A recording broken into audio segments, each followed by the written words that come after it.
ಈ press conference ನ ಕರೆದಿದ್ದೇವೆ. ನನಗೂ ಸ್ವಲ್ಪ ಖಾಸಗಿ ಕಾರ್ಯಕ್ರಮ ಇತ್ತು, ಊರು ಹೊರಗಡೆ ಹೋಗಿದೆ, ಸ್ವಲ್ಪ ತಡಾಯಿತು, ಕ್ಷಮಿಸಬೇಕು. ನಾನು ಯಾವಾಗಲೂ ಹೇಳ್ತಾ ಇರ್ತೇನೆ, ಅವರು ಬೆಲೆ ಏರಿಕೆ ಮಾಡ್ತಾರೆ, ನಾವು ಗ್ಯಾರಂಟಿಗಳು ಕೊಡ್ತೀವಿ. ನಮ್ ಗ್ಯಾರಂಟಿ ಇಲ್ಲ ಅಂದ್ರೆ ಜನರ ಬದುಕು ಏನಾಗ್ತಿತ್ತು ಅನ್ನೋದನ್ನು ತಾವು ಈ ಸಂದರ್ಭದಲ್ಲಿ ಆಲೋಚನೆ ಮಾಡಿ. ಯಾಕೆಂದ್ರೆ ಆಗ ಹೇಳ್ತಾ ಇದ್ದೀನಿ, ಆದಾಯ ಪಾತಾಳಕ್ಕೆ ಹೋಗ್ತಾ ಇದೆ, ಬೆಲೆಗಳು ಗಗನಕ್ಕೆ ಹೋಗ್ತಾ ಇದೆ.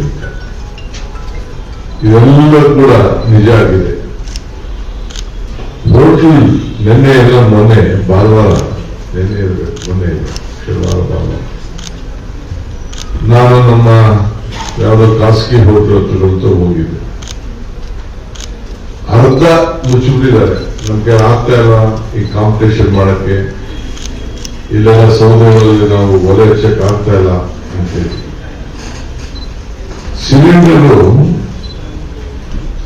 28 ರೂಪಾಯಿ ಒಂದು ಟೈಮರ್ ಹೇಳಿಸಿದ್ರು. ಮೇ 7ನೇ ಮಾರ್ಚು 114 ರೂಪಾಯಿ, 23ನೇ ಮಾರ್ಚು 49 ರೂಪಾಯಿ, 1 ಏಪ್ರಿಲ್ 195ರಿಂದ 218 ಆಯ್ತು.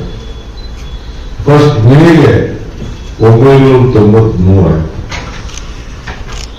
ಯಾರು ಕೂಡ ಕಮರ್ಷಿಯಲ್ ಇಲ್ಲಾಂದ್ರೆ ಮನೆಗಳಿಗೆ ಉಪಯೋಗಿಸುವಂಥದ್ದು ಎಲ್ಲರೂ ಕೂಡ ಇವತ್ತು ದೊಡ್ಡ ಗಾಬರಿಯಾಗಿ ಇದರಿಂದ ಎಲ್ಲರ ಬದುಕಿಗೆ ಒಂದು ದೊಡ್ಡ ಶಾಪ ಆಗುವುದು. ಇವತ್ತು ಇಂಥ ಒಂದು ದೊಡ್ಡ ಹೈಕನ್ನ ನಮ್ಮ ಕ್ರೂಡ್ ಆಯಿಲ್ ಕಡಿಮೆ ಆದರೂ ಕೂಡ ಸರ್ಕಾರ ತಂದಿರುವಂತ ತಾಮ್ಯತ ನಮ್ಮ ಹತ್ರ ಕಲೆಕ್ಟ್ ಮಾಡಿರೋದು ದಿನಕ್ಕೆ 1 ಲಕ್ಷ ಕೋಟಿ ರೂಪಾಯಿ. ಇದರಿಂದ ಟ್ಯಾಕ್ಸ್ ಒಳಗೆ ಕೂಡ ಅವರು ಖರೀದಿಯನ್ನು ಮಾಡ್ತಾ ಇದ್ದಾರೆ. ಅವರು 1 lakh crore every day, 1,000 crores, 1,000 crores every day collect ಮಾಡ್ತಾ ಇದ್ದಾರೆ. ಅದು ನಾವು ಬಿಡ್ಬೋದಾಯ್ತಲ್ಲ, ಬಿಟ್ಟು ಜನರಿಗೆ ಅನುಕೂಲ ಮಾಡಬಹುದಾಯ್ತು. ಸೊ ಈ ದೇಶದಲ್ಲಿ ಬಹುಶಃ ಬೇರೆ ಯಾವ ದೇಶದಲ್ಲೂ ಕೂಡ ಇಂಥ ಒಂದು ದೊಡ್ಡ ಹೆಚ್ಚುವರಿ ಆಗಿಲ್ಲ.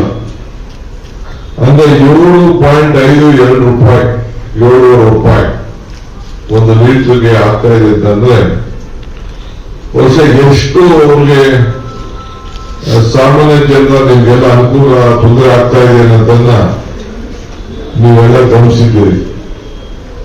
ಈಗ ನಾವು ಪಿಕ್ ಪಾಕೆಟ್ ಅನ್ನು 100 ನಾಟ್ಔಟ್ ಅನ್ನು ಎಲ್ಲ ಹೇಳಿದ್ರು, ಏನೇನು ಭಾಷೆ ಬೇಕು, ಏನೇನು ಡಿಕ್ಷನರಿಗಳಲ್ಲಿ ಪದಗಳಿದೆ ಅದನ್ನೆಲ್ಲ ನಾವು ಹೆಚ್ಚಿಟ್ಟು ತಮ್ಮ ಗಮನವನ್ನ ಸೆಳೆದು ಮಾನವೀಯತೆ ಇಲ್ಲ. ನೀವು ಕಡಿಮೆ ಮಾಡಿ ಟ್ಯಾಕ್ಸ್ ಅಂತ ಇಬ್ರು ಅಶೋಕ್ ಮತ್ತು ಅವರೆಲ್ಲ ರಾಪಿ ಇವ್ರು ಹೇಳ್ಕೊಟ್ಟವ್ರೆ, ವಿಜಯೇಂದ್ರ ಹೇಳ್ತಾ ಇದ್ದಾರೆ.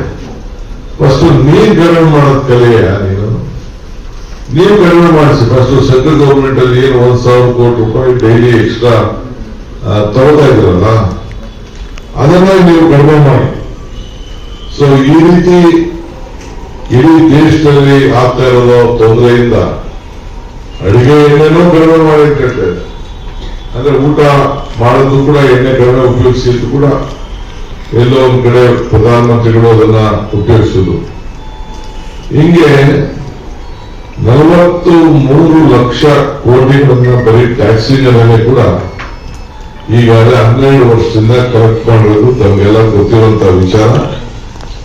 ನಮ್ಮ ಕಾಂಗ್ರೆಸ್ UPA ಸರ್ಕಾರ ಇದ್ದಾಗ ಕೇವಲ 71 ರೂಪಾಯಿ ಇದ್ದಿದ್ದು, ಮತ್ತೆ ಡೀಸೆಲ್ 56 ರೂಪಾಯಿ ಇದ್ದಿದ್ದು, ಇವತ್ತು ಡೀಸೆಲ್ 99 ರೂಪಾಯಿಗೆ ಇವತ್ತು ಮುಟ್ಟಿದೆ. ಸೊ ಪೆಟ್ರೋಲ್ ಕೂಡ ತಮ್ಗೆ ಯಾರೇ ಗೊತ್ತಿದೆ, ನೀವೆಲ್ಲ ಇದನ್ನ ಅನುಭವಿಸ್ತಾ ಇದ್ದೀರಿ.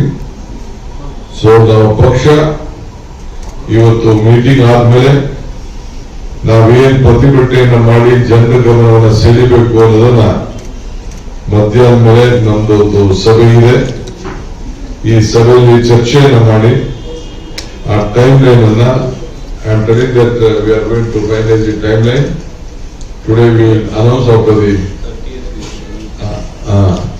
30ನೇ ತಾರೀಕು ಈ ಪ್ರತಿಭಟನೆಯನ್ನ ಎಲ್ಲ ಜಿಲ್ಲಾ ಕೇಂದ್ರದಲ್ಲೂ ಕೂಡ ಮಾಡಲಿಕ್ಕೆ ಈಗಾಗಲೇ ನಾವು ತೀರ್ಮಾನವನ್ನು ನಾವು ಮಾಡಿದ್ದೇವೆ. ಅದಾದ್ಮೇಲೆ ಪ್ರತಿ ಅಸೆಂಬ್ಲಿ ಸೆಕ್ರೆಟರಿ ಕೂಡ ಅವ್ರಿಗೆ ಅವರ ನಿಗದಿಯಾದಂತ ವೇಳೆಯಲ್ಲಿ ಮಾಡಬೇಕು ಅಂತೇಳಿ ನಾವು ಮಾರ್ಗದರ್ಶನವನ್ನು ನಾವು ಕೊಡ್ತಾ ಇದ್ದೇವೆ. ಹಿಂಗೆ ಪಕ್ಷ ಇದು ನಮ್ಮ ಕೆಲಸ ಜನರ ಗಮನವನ್ನು ಸೆಳೆಯುವಂಥದ್ದು, ಜನರು ಜಾಗೃತಿ ಆಗುವಂಥದ್ದು. ಈ ಸರ್ಕಾರನ ಜನರೇ ಇವತ್ತು ರೊಚ್ಚಿಗೆದ್ದು ಕಿತ್ತು ಹೋಗಿಯಂತ ಕೆಲಸ ಇದಕ್ಕೆ ಆಗ್ಬೇಕು.